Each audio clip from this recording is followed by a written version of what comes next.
Mr. Abass, out of all these places, I mean, you being in California, I know you deal the whole world. You see it from that point, from a center point there. You can see the whole world. Yes. Why did you come back here? You know, Mombasa is my birthplace, and this is where I was. This is home for me. And when I travel, whether it's throughout the world or in Kenya specifically, and I see the progress that is happening throughout the world and in Kenya specifically, I feel that the coastal region, as you mentioned earlier, does not get the attention that it deserves. And yet there is so much talent here in the coast, and we're not utilizing these talents. And I feel that these are the people in the whole country. I feel this is the area that is the most underserved. There are very many poor people. There are very many vulnerable people over here. And as they say, charity begins at home. And this is home for me. Tell me a little bit about yourself personally. I'm Kareem Mohammed. I live in the UK, but I came here and got stuck here during the COVID. For some good reason, I ended up doing charity. You have worked with several charities locally and outside. Tell me your experience. How do you think HelpAid Africa has been different in working compared to other charities? It's a very, very big difference. I mean, I'm not going to name other charities which are even bigger, but you guys, I think it's the unity from your side, and we've seen it. All the manpower you put down, you have glowed. You brought in the inner glow from a lot of these people here. They are. As you know, we live in a marginalized society. The reason we've chosen to come and do it here because we are totally marginalized. I'm a legal advisor, I'm a humanitarian, and I'm an activist as well, international activist. While in Kenya here, we were picking up a lot of stuff from different places. Food, we collect food, clothes, collect a lot of material. Then we distribute them to different orphanages. There's around 15 to 30 orphanages in the coast here. Okay. We concentrate on them. And then we've gone to little villages. There's so many villages which are poor, which are totally neglected. So we've been giving them the food. So it's good we ended up teaming up with you guys. All the boxes you brought here, I mean, I can't even start knowing how grateful these villagers are. They cherish them. HelpAid Africa. Food, the clothes you guys gave us. We've given to around 200 families. Around 5,000 people have clothes. Great. Some didn't have clothes at all. Wow. We went to some villages in Tana River, kids are naked. Oh my God. So we literally had to put them on the clothes on them. And we have a policy. We don't give it to the adults. We don't give it to them. We literally give to the kids the clothes. That's great. We don't give it to the village elders or something. We don't just go and drop. We literally go and give each one individually. So they cherish it. When you go this side to places like Ganze, you go places like Kaloleni, further down there, to Tana River, people are very poor. They walk 20 kilometers to go and fetch water. So going to those places and giving them all what you can give, it's incomprehensible. I mean, mind you, Abass is from California. I'm from London. We've met here. We are home here. Yes. So another question. Yes.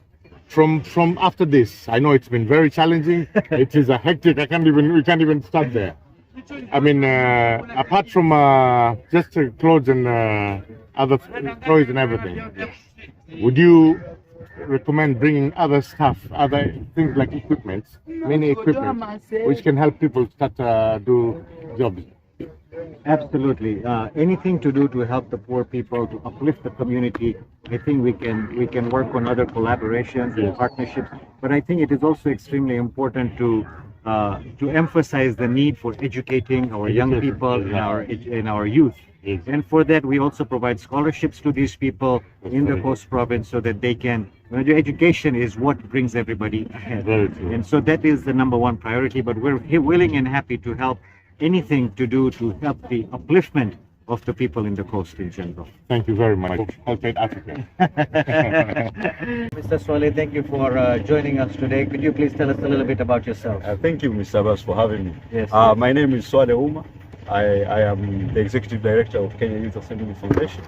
Being a lawyer by profession, I also did my Masters in International Comparative Politics in the US. That's great. Saleh, you have been instrumental in helping us to release this shipment over here along with other organizations, but I think your help was timely in terms of getting all the stuff that was donated from our generous donors in the United States. So I really want to thank you from the bottom of my heart for stepping in at the right time and helping resolve the issue so that we could finally get the stuff to the much needed people through the assistance of Brother Kareem here. It's a pleasure. Yes. I came in as a logistic consultant to help in the process of clearance, and I think we have mitigated and we have learned from the process. And this is something that we will ensure that in the future it becomes a smooth process. And how we came to meet is through Mr. Kareem. Basically, Mr. Kareem is a good friend of mine. For my brother Kareem, I have witnessed, I would say, an army of young people who are very passionate. I probably you will tell me one day your secret how you inspire them to be able to volunteer and be able to distribute That is true. in the entire coast region, and they are really, they have sacrificed a lot. First, I'll say for the youth, all these guys I'm with, actually, I had to collect a lot of like-minded people. Others left, others are joining. So you have to be all like-minded. You have to be charitable-minded. Then you can do this thing together. As for the impact we've had, we went to a village. We saw there's like a little ceremony. Apparently there was going to be tomorrow there's a wedding. So the things we took there, they embraced them so much. You know, these are like, to them it's something totally new. It's like, these are quite expensive dresses.